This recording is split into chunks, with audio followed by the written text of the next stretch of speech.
The next is, this is the third ventricle, this one is the fourth, and can you see the connection between those two? This is the connection, and this is known as the cerebral aqueduct. In other words, we can say it as the aqueduct of Sylvius. I think you know this one, eh? Aqueduct of Sylvius or cerebral aqueduct of midbrain, which is going to connect the third and the fourth ventricle. Next one is, this is the fourth ventricle, and now the fourth ventricle has got this one.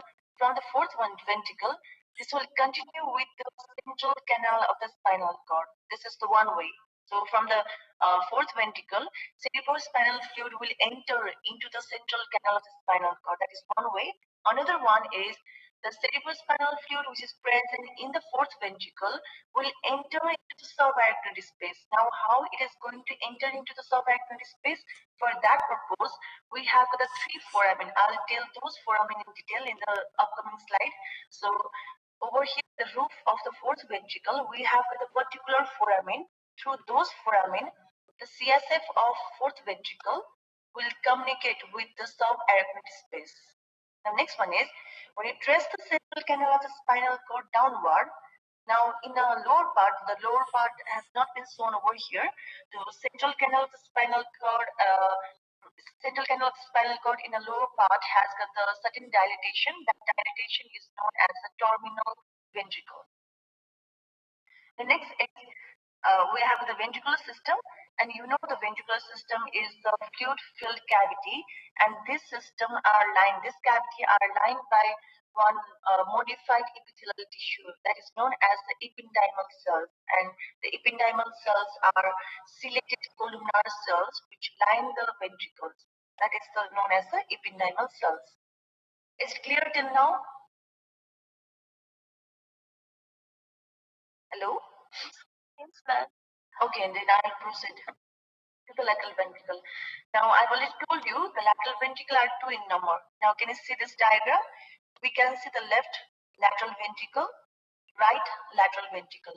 Now, those lateral ventricle, that means each hemisphere has got the one lateral ventricle.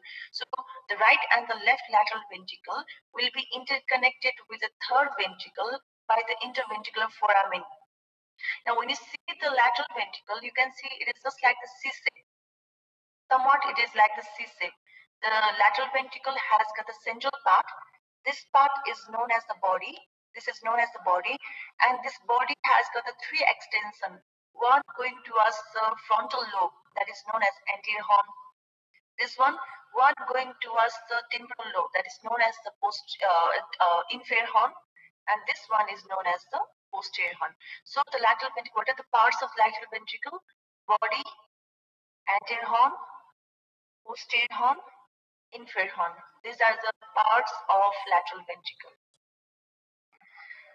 Now we have to know each part of the lateral ventricle in detail. So the body, you can see over here also, this one is known as the body. Our the body is mainly present in the parietal lobe. So over here we can see the interventricular foramen. So from here, it will extend from the interventricular foramen to the spleen of corpus callosum. That means somewhere up to here. This whole is known as the body of lateral ventricle. Is it clear? Now just see, this one is the corpus callosum. This is the splenium, trunk, genu, rostrum. These are the different part of corpus callosum. So from the interventricular foramen of Monro, Butter, splenium summum. So over here, somewhere over here, we have the body of a lateral ventricle.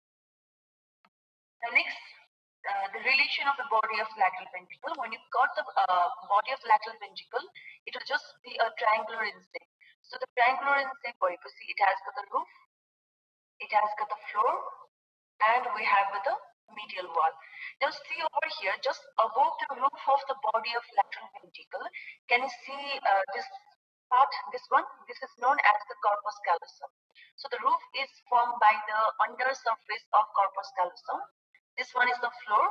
The floor of body of lateral ventricle will be formed by caudate nucleus, upper part of thalamus. The next one is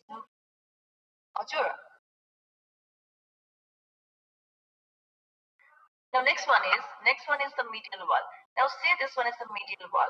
The medial wall of lateral ventricle, the body of the lateral ventricle will be formed by septum pellucidum and the body of fornix. I'll show this one same thing in another diagram. You can see the triangular, somewhat the triangular in shape. This one is the lateral ventricle.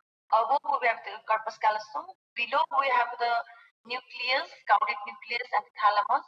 Medially we have the septum pellucidum and the fornix. So these are the relation of body of lateral ventricle. Is it clear now?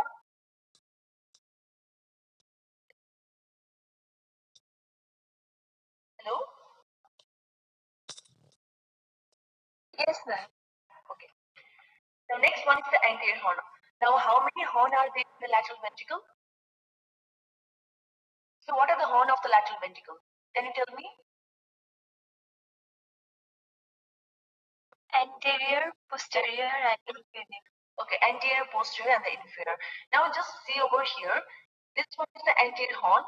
This is the posterior horn, and this one is the inferior horn. So, the anterior horn is present in the frontal lobe. Similarly, posterior horn is present in the occipital lobe, and the inferior horn is present in the temporal lobe. Now the anterior horn, कति partले anterior horn भन्ने from the interventricular foramen. So in front of the interventricular foramen, this part which is present within the frontal lobe, that is known as the anterior horn of lateral ventricle. Now see the same thing. Now the anterior horn, so somewhere over here you green color marker is in it. This is known as the corpus callosum. This one is the septum pellucidum. So inside this one, we have the ventricle. So suppose somewhere over here, we have the anterior horn of the lateral ventricle. Anterior horn of lateral ventricle. So this is the roof. This one is the floor. This is the anterior wall. And this one is known as the medial wall. Now, roof, floor, and the anterior wall of anterior horn of the lateral ventricle is formed by corpus callosum, but those are formed by the different part of the corpus callosum. You know the different part of the corpus callosum. Posteriorly, we have the splenium. Then this is known as a trunk or body. This bending is known as genu, and this is known as the rostrum. So above, the roof is formed by the trunk or the body of the corpus callosum. The floor is formed by the rostrum of the corpus callosum. The anterior wall is formed by the genu of the corpus callosum. Next, medial wall will be formed by the septum pellucidum. So this is the relation of anterior horn of corpus callosum.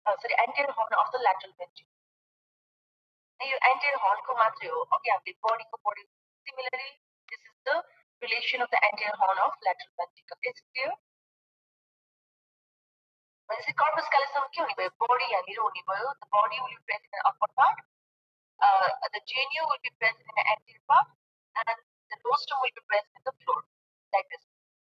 And over here we have the septum. Now next one is the posterior horn. The posterior horn of the lateral ventricle is present behind the splenium of the corpus callosum, and it is present in the occipital lobe.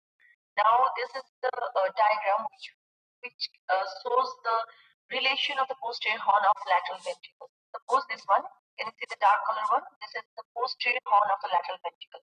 Now this one is known as the roof and the lateral wall. That means the roof and the lateral wall are continuous with each other. Similarly, the floor and the medial wall is continuous with each other. So the roof and the lateral wall so we can see the fiber of optic radiation. Can you see the fiber of optic radiation? Because this is the posterior horn which is present in the occipital lobe, and in the occipital lobe we have the optic radiation. So this is the optic radiation, and next one, this is known as the tapetum of corpus callosum. So this two will form the roof and lateral wall of posterior horn of lateral ventricle. Now what do you mean by the tapetum? Which fiber is known as the tapetum? Corpus callosum part pass fiber, we call it as a tapetum. I've already taught you about this one.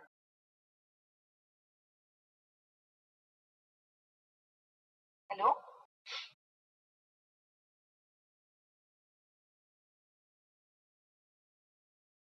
corpus callosum को tapetum भन्ने थाहा छ कि थाहा छैन?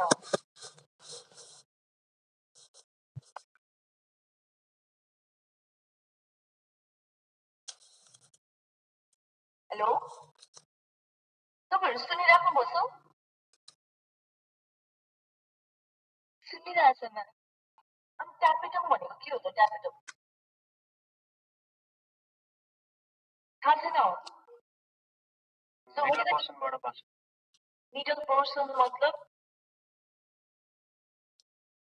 Process minor भन्दा पछाडी major भन्दा अगाडि त्यही पार्टले के भन्छ त? What is that part of the corpus callosum known as?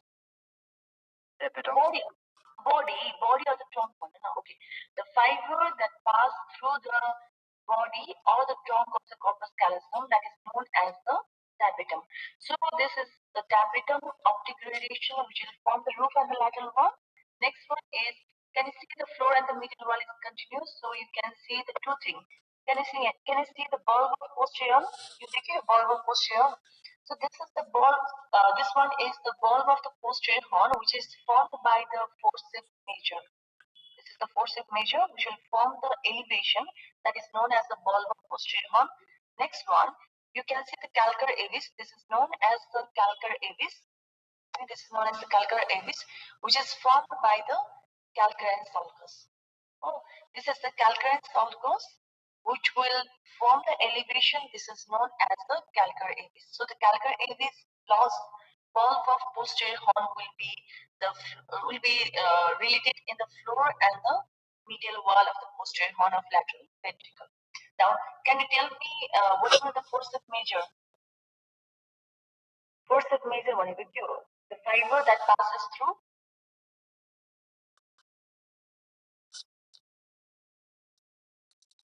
forceps major, forceps minor, the fiber that passes through which part of the corpus callosum?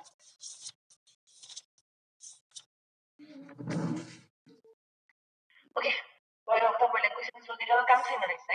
so the fiber that passes through the cranium of corpus callosum that is known as the forceps major. Now next one is the inferior horn. So this is the inferior horn which is present within the temporal lobe, and this will begin from the posterior end of the central part. So this from the posterior part of the central part. This is the part which is extending downward and forward into the temporal lobe.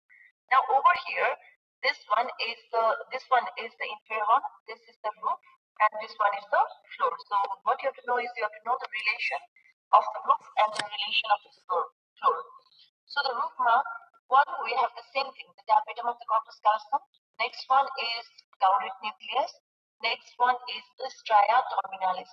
Now this stria terminalis is the projection fiber. This is the fiber which arises from the amygdala body. Amygdala on it, you know the amygdala.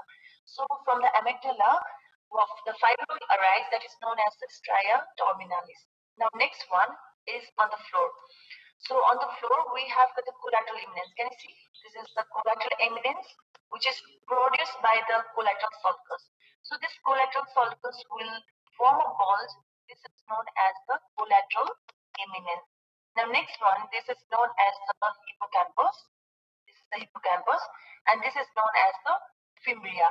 So the fimbria are those fiber that will arise from the hippocampus. Hippocampal cell bata aeko fiber lining, we call it as the fimbria. And next we have the choroid plexus. So this all structure will be related to the floor of inferior horn. So this is the overall relation of the lateral ventricle. The next is the third ventricle. This one is the third ventricle. Third ventricle is the gap which is present between the two thalamus. That's why it is known as the interthalamic space. Now we have to see the communication above and anteriorly. It will communicate with the lateral ventricle through the interventricular foramen of Monro. Next one, and below it is going to communicate. Below it is going to communicate with the fourth ventricle through the cerebral aqueduct. Now, this third ventricle is going to have the roof. This is the roof. This one is known as the floor. This is the anterior wall, and this one is known as the posterior wall. Now, what you have to know is you have to know all the boundary of the third ventricle. Third ventricle is very important. You have to know the boundary. Now see the boundary, the anterior wall. Now what is there in the anterior wall? Can you see this one? The illuminated structure. This one is known as the lamina terminalis. Lamina terminalis. This is the lamina terminalis. Now next one is, you can see the another bulge over here in the lamina terminalis. This is known as the anterior commissure. So anterior commissure what type of fiber is this one? Is the commercial fiber, projection fiber, or the association fiber? Good fiber. Anterior commissure. Commissural. So commercial fiber, how you can say this one is the commercial fiber? Which two parts are interconnected?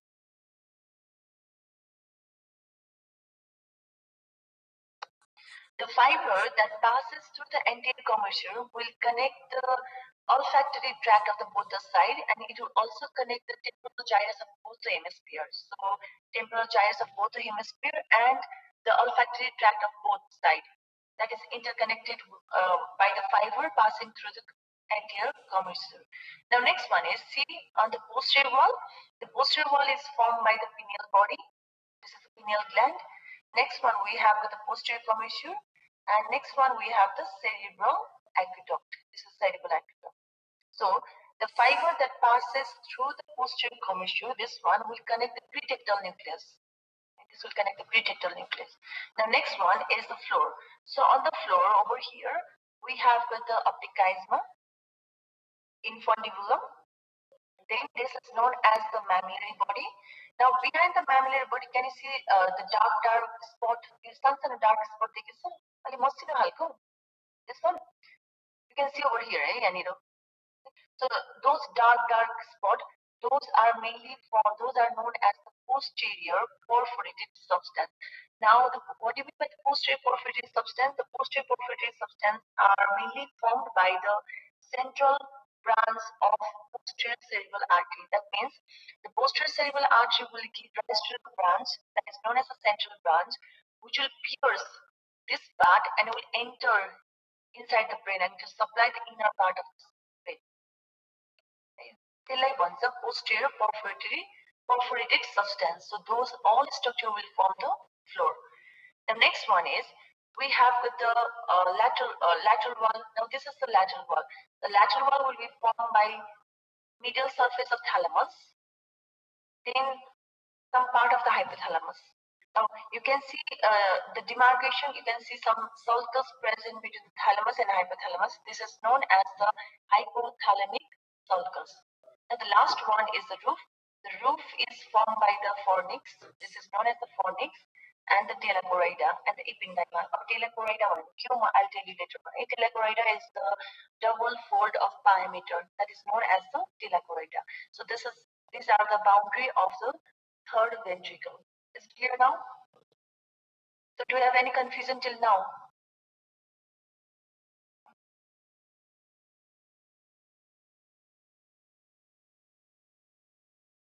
Hello? के सोध्नु पर्छ तपाईहरुलाई? छैन ma'am. Now next is the fourth ventricle. The fourth ventricle is also another important topic for your exam. So this is the fourth ventricle. Now you can see over here, this is the fourth ventricle which is present between pons and upper part of the medulla oblongata and cerebellum. So in between those three parts, we have got the fourth ventricle. The fourth ventricle has got a certain boundary. It has got the angle, and it has got a superangle, infraangle, and the two lateral angle, because it's just resemble like the rhomboid shape. You supply rhomboid shape. So we have the superangle, infraangle, and the two lateral angle. Now we have the superlateral boundary, and we have the infralateral boundary. Now next, whatever you are seeing in this part, this is known as the floor of the fourth ventricle. You like floor one, and this one, can you see this one? This is known as the roof of fourth ventricle. So altogether, we have the roof. This is known as the roof. This is known as the floor of fourth ventricle. Then we have the lateral boundary, superlateral and the infralateral. Then we have the angle, superangle, inferior angle and the two lateral angles. Now first we'll move on to the angle. Now see the superior angle. The superior angle over here, the fourth ventricle is communicating with the third ventricle through the cerebral aqueduct. So superiorly we have the cerebral aqueduct. Now inferiorly it will continue with the central canal of spinal cord. So below we have the central canal of spinal cord. Now see on the lateral wall. The lateral angle is formed by this one. This one is going to form the lateral angle. So the lateral angle is formed by the dorsal surface of inferior cerebellar peduncle. Cerebellum त भइसक्यो हैन. So cerebellum भइसक्यो. भइसक्यो ma'am. Okay. So in the cerebellum, I think cerebellum भइसक्यो नि. See, you have gone through the superior cerebellar peduncle, middle and the inferior. So lateral angle is formed by the dorsal surface of inferior cerebellar peduncle. So this is going to form the lateral angle. Next one is on the lateral angle. So over here on the lateral angle, I'll show you this one. Somewhere over here on the lateral angle, there is a small opening which is present on the lateral angle.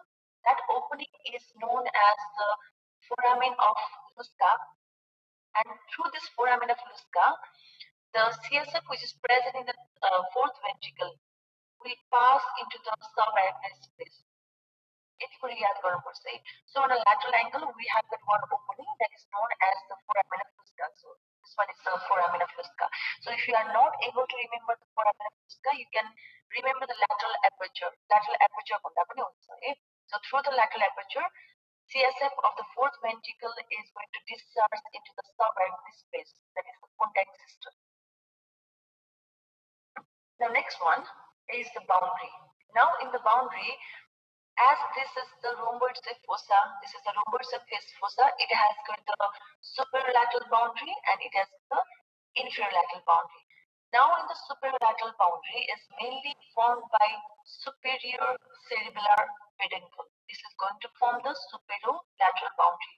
Now next one is the inferior-lateral boundary.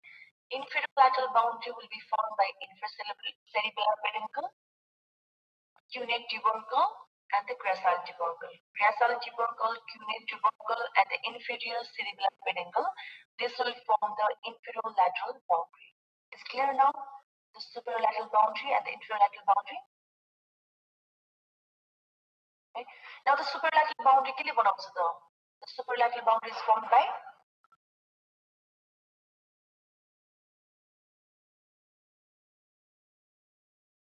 superolateral boundary is formed by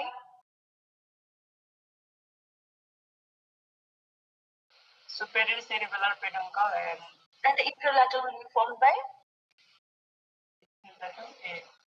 gracile tubercle plus inferior-cerebellar peduncle. Okay. Now next one is the roof. Now what you have to know over here is you have to know this part. Now the roof is we have the upper part and we have the lower part. Now over here in the roof is formed by the superior cerebral peduncle. This is the meeting point of the superior cerebral peduncle.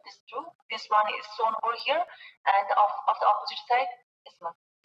These two are the superior cerebral peduncle of both the side, plus these two peduncles are interconnected by a superior medullary rhythm. You can see over here, this is the thin. This is a sheet of white matter which is connecting the superior cerebral peduncle. So this is known as the superior medullary velum. The superior medullary velum plus two superior cerebral peduncle will form the roof in upper part. Similarly, in the lower part, we have the inferior medullary velum and we have the tela choroidea and the ependyma. Those all structure will form the inferior part. Now see over here, can you see the inferior medullary velum in the lower part? This is the inferior medullary velum in the lower part. Now when I move down the inferior medullary velum over here, you can see a small opening. Can you see the small opening? This one? This is the opening which is present in the lower part of the inferior medullary velum. This is known as the median aperture, or also known as foramen of Pagani. This median opening is known as foramen of Magendie. The lateral angle makun opening to in the lateral angle of fourth ventricle, we have the foramen of Lusca. Those are two in number because we have the two lateral angle. And next one is we have the foramen of Magendie, which is present in the lower part of the roof. So altogether we have the three opening, two foramen of Lusca and one foramen of Magendie. From where the CSF, which is present over here in the fourth ventricle, will enter into the subarachnoid space. Is it clear now? Yes, ma'am. Okay. Now next one is in the so this one is the infracerebral peduncle. The cavity of the ventricle extend laterally over the infracerebral peduncle to form the lateral recess of the ventricle. It is not so important, so no need to remember this one. But what you have to do is you have to remember the foramen of Lusca plus foramen of Magendie. Now I'll move on to the floor. This one is very, very important. In your exam, describe the floor of the fourth ventricle with a well-level diagram. That may be a question for you, right? So you have to remember this one. So you have to practice the diagram of the floor of the fourth ventricle, and you have to know all those features present in the floor of fourth ventricle. Now just see. This is the rhomboid sac fossa. The floor of the fourth ventricle is the rhomboid sac fossa, and the floor is formed by this one. This one is the posterior surface of the bones, and this one is the posterior surface of the upper part of medulla oblongata. Now, how I can say this one is of the bones and this one is of the medulla oblongata? Because over here, can you see the stria medullaris? These are the stria medullaris. These are the fiber which arise from the arcuate nucleus, and you know the arcuate nucleus. Arcuate nucleus. So from the arcuate nucleus, the fiber will arise that will pass dorsally, that will decussate and finally pass through the floor of the fourth ventricle. Those are known as the stria medullaris. Now from here, this will enter into the cerebellum, forming the enter into the cerebellum. Now this stria medullaris will form the demarcation between the bones and medulla oblongata. So you can see the upper part is formed by the bones and the lower part of the floor is formed by the upper part of the medulla oblongata. Now this is the next one is the rhomboid fossa is divided into two equal halves by the median sulcus. Can you see the sulcus in a midline? This is known as the median sulcus. This is the one half. This one is another half. Now focus on single half, right? Focus on each half. Each half of the floor of the fourth ventricle is further divided by sulcus limiting. Can you see another sulcus by the side of the median sulcus? This is known as the sulcus limitans, which is going to divide each half into the two different parts. One is known as the median. This is the median part. This is known as the median eminence, and this one lateral part is known as the vestibular area. So we have the sulcus limitant. Yes, sir? Yes, ma'am. Okay. Now see, one I've told you about stria medullaris. Next one, median sulcus. Next one is the sulcus limitant, and next sulcus limitant will divide this one into median elevation, this one median eminence, and this is known as the vestibular area. Now see, just see this one, the sulcus limitant. Our sulcus limitant, so this one somewhere over here, this is the widest part.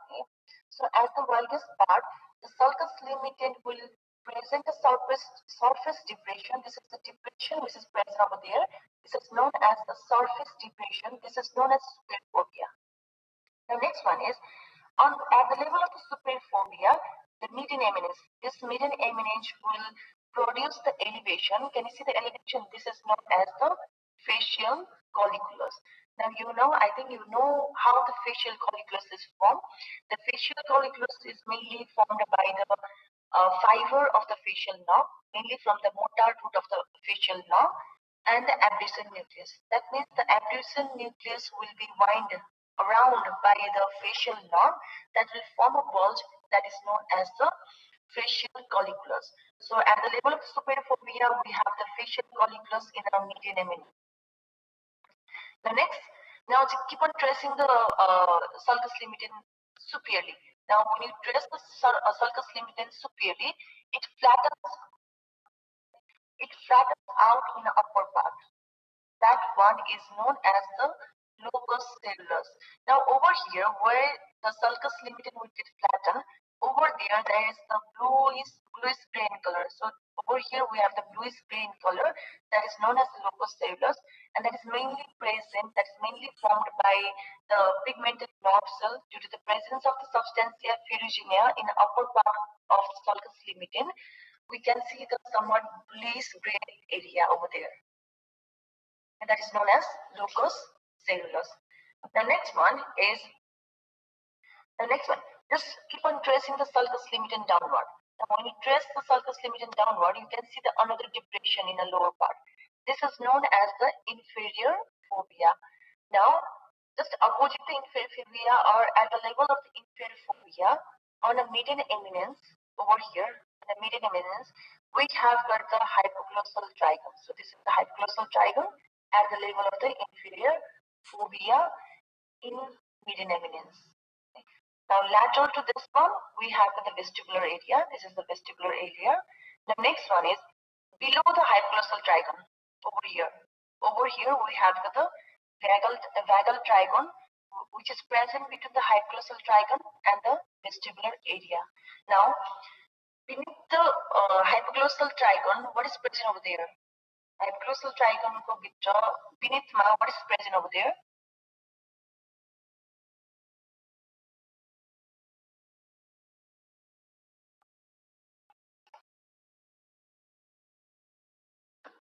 Present on the hypoglossal trigone.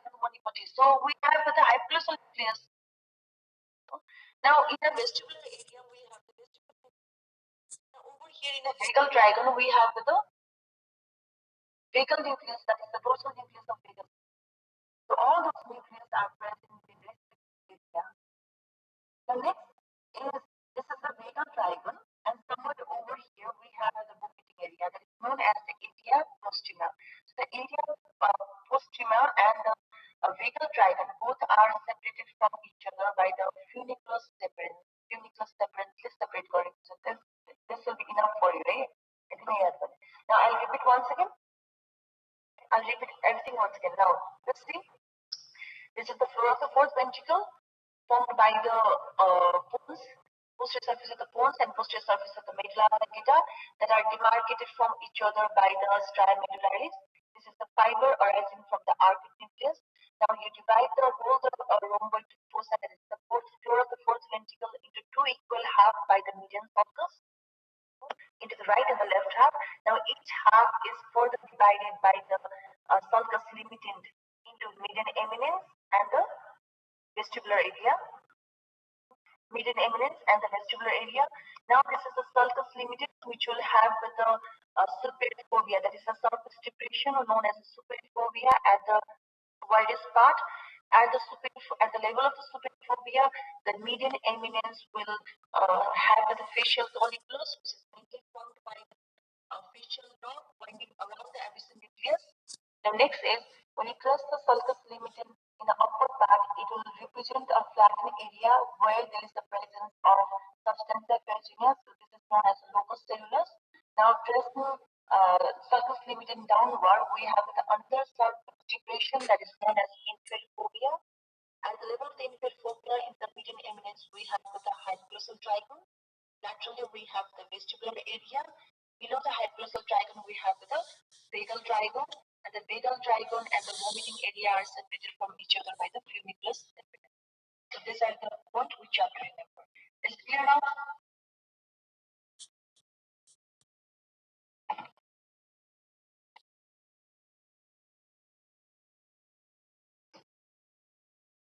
Hello?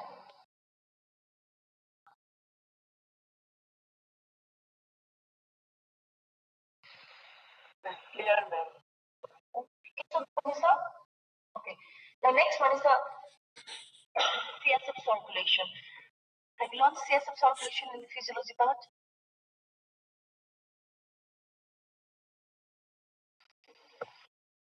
CSF circulation in physiology में cover भयो? छैन, ma'am. China.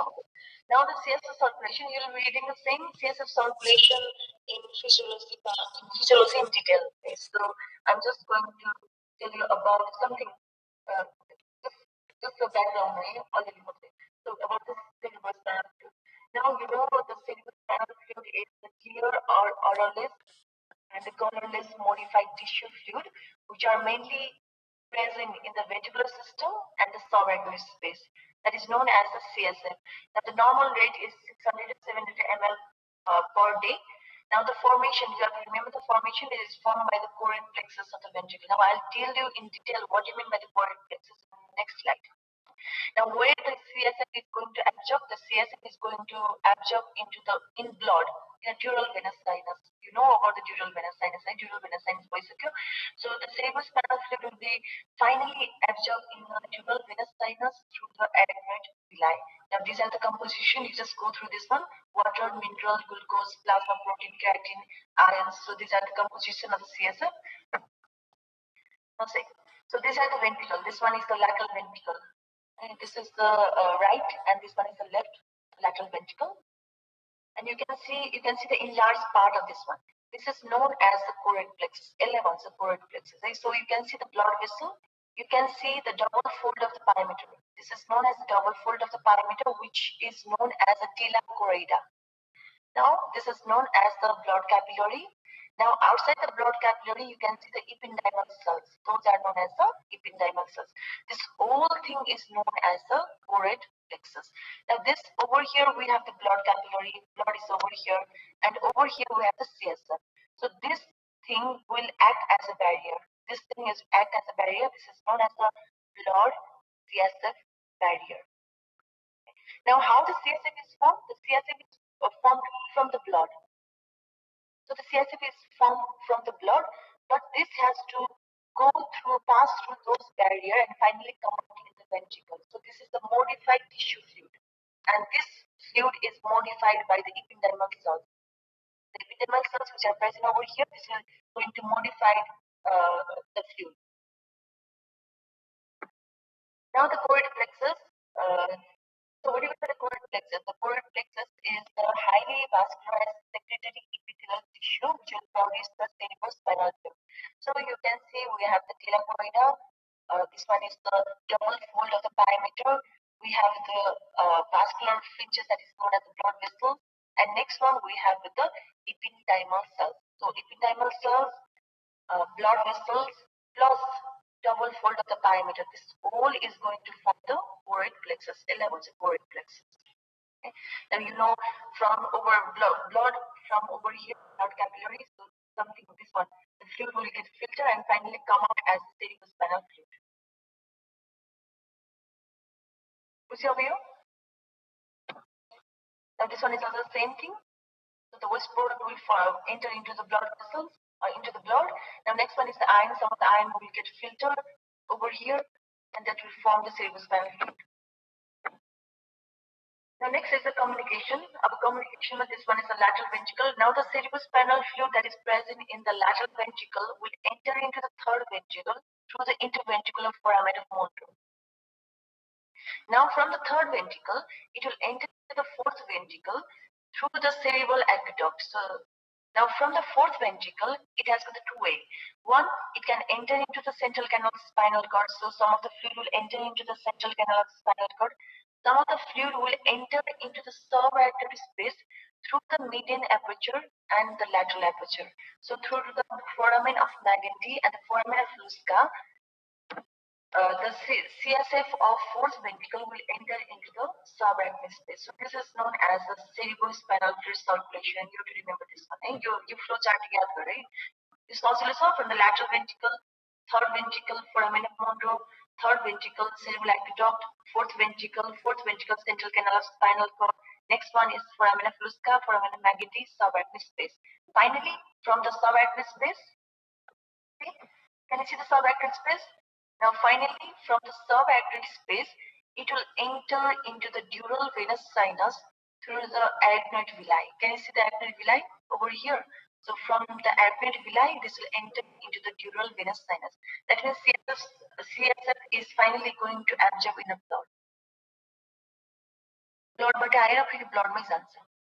This is all about the cerebrospinal fluid. Is it clear? Do you have any question?